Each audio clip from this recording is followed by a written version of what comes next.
Right, hopefully that doesn't fall over. Alright. How to ignore and rescue a recipe. So background about myself, my name is Kevin Doe, it's not important, I'm a food science major, and I have not ever eaten on campus. I refuse to eat anything on campus, because it's gross.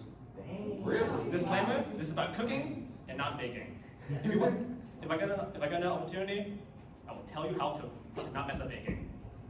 The answer, use a scale. Oh. Arbitrary measurements, because I'm not gonna measure everything, and what the fuck is a medium onion? Have y'all seen those Costco onions? They're massive. Yeah. And they're like, they're like tiny as hell. Right. The first arbitrary measurement that I ignore on every recipe. Salt and pepper. Completely arbitrary. Because you don't know how much salt you're gonna need until you taste the food. A teaspoon of salt, meaningless. You know, I'm not gonna measure a teaspoon of salt, right? Because there's different kinds of salt. Pepper, same idea. Cause you get a crank, you're not gonna put it on the cutting board, scoop it up, put it into a spoon, and get a teaspoon of pepper. Oil, fats, and alliums. Oil and fat can be anything you want, as long as it's within a range. Right? If I'm putting oil into a pan, right, into a tablespoon, and I get like a sliver of it covered, I need more oil. The recipe can eat shit and die. Right? Same with butter. If I want more butter in my recipe, because I don't care about my arteries, I'm gonna do that, right? And onions. Oh, onions and fucking garlic. Oh my god. There's so many different kinds of onions. A medium onion, I've seen recipes that call a medium onion half a cup. Some would call it a cup. That's a 100% range difference. So what I do, if it says one onion, I grab an onion. That's the onion I'm gonna use.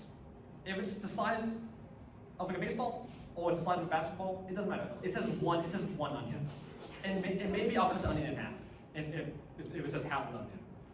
Same with garlic, right? I've seen some big ass cloves.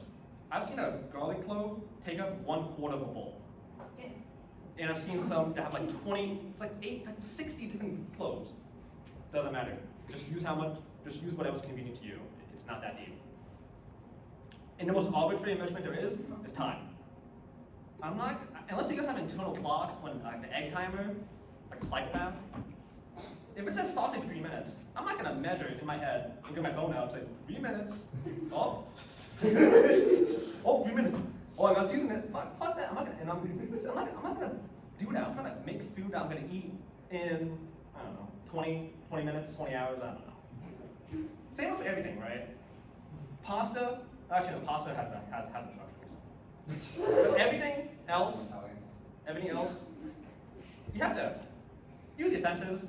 Unless you're blind, deaf, or can't smell, just smell the food, look at it. If it's turning too brown, it's gonna turn black real soon, and you don't want to throw out food. It's gonna taste bad, it's carcinogenic. Don't eat it. Or do eat it, it's probably fine, you're young. And because, how many people in here are freshmen? Oh man, okay. Okay, you guys probably won't ever cook, to be honest, until you get your own apartment. Those dorms are disgusting. Oh my god. Yeah. People, like, they don't clean it. Oh my god. Freshmen are gross. Oh. Yeah.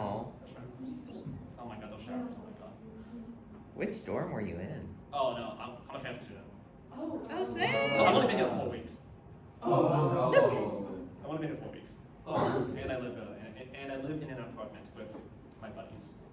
Where'd you transfer from? Northern Virginia, community college. Same. No loans. This is probably the most, I guess, hardest concept, I guess, in cooking.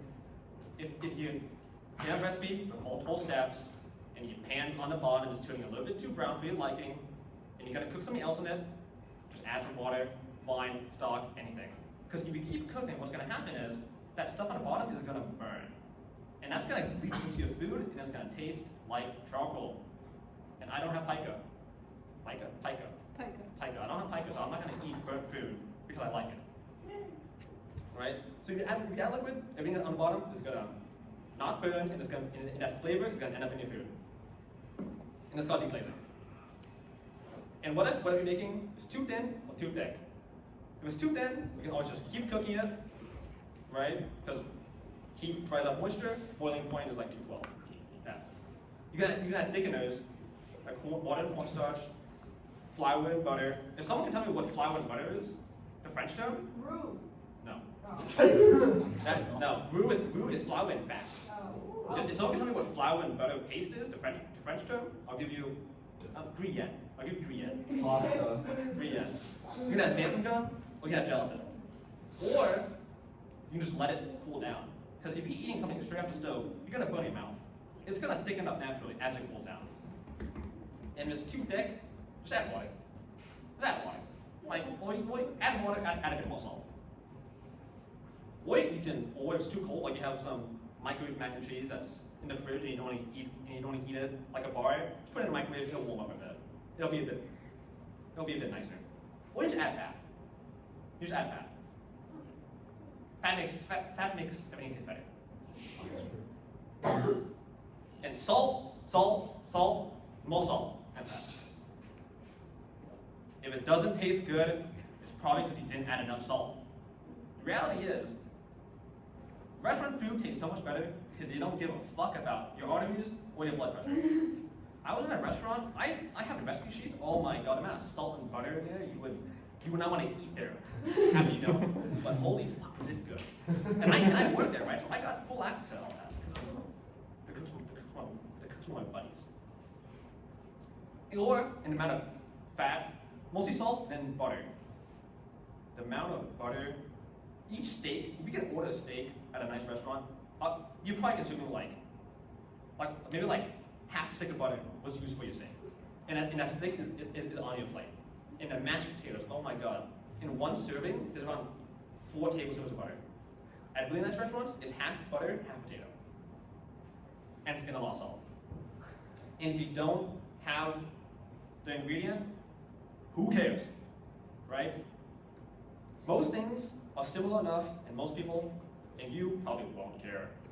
Herbs and spices, similar enough, if they give off the same vibe, it's probably close enough. Like coriander, cumin, they're both used in Mexican cooking. They're close enough, right? If you have both, nice. If you only have one, just substitute it. Thyme, basil, oregano, that's close enough. Cinnamon, cardamom, clove, all used in pumpkin pie spice. It's close enough. If you don't have alcohol and you want to cook alcohol, specifically wine, water and vinegar equals wine in the context of cooking. In dairy, milk, heavy cream, half and half, and yogurt, all interchangeable. I'm being dead ass. If you want milk, half and half, heavy cream, and yogurt, plus a bit of water, depending on how much you want it.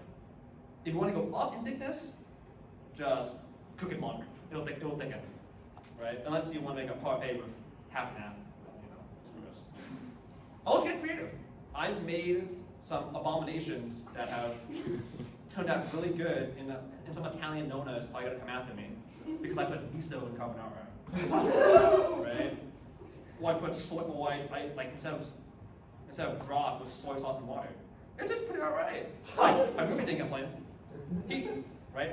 And if you don't have it, you just don't put it in. If you have 13 out of 15 ingredients, that's all you really need. Like, no one's gonna complain if you're missing, I don't know. You're missing cilantro, or you're missing like a little bit of cumin. Yes. What if you're missing, like say it's like chicken, what if you're missing chicken? Be vegan for a day. Okay. Add pork, like any protein, or even vegetables. Most people in here probably don't eat enough vegetables. Right? You probably don't need that chicken fried sandwich. Just eat something else instead. But yeah, some stuff you cannot. Most ingredients. But most proteins can be interchanged. And if you don't have stock or wine, or you don't have anything, just use water. I mean that. You can make a great soup with just water and vegetables, and like a bit of oil. Oil, yeah, all oil top. And how to get past paywalls. This is one I use because New York Times and America's Test Kitchen can suck it. I'm not paying for them. Just find a recipe, go to Wayback Machine, insert the URL into the Wayback Machine, select any date, you have the full recipe. no strings attached. And that's how you get any recipe you want, and also any article you want for free, instead of having to go through other means. That's it.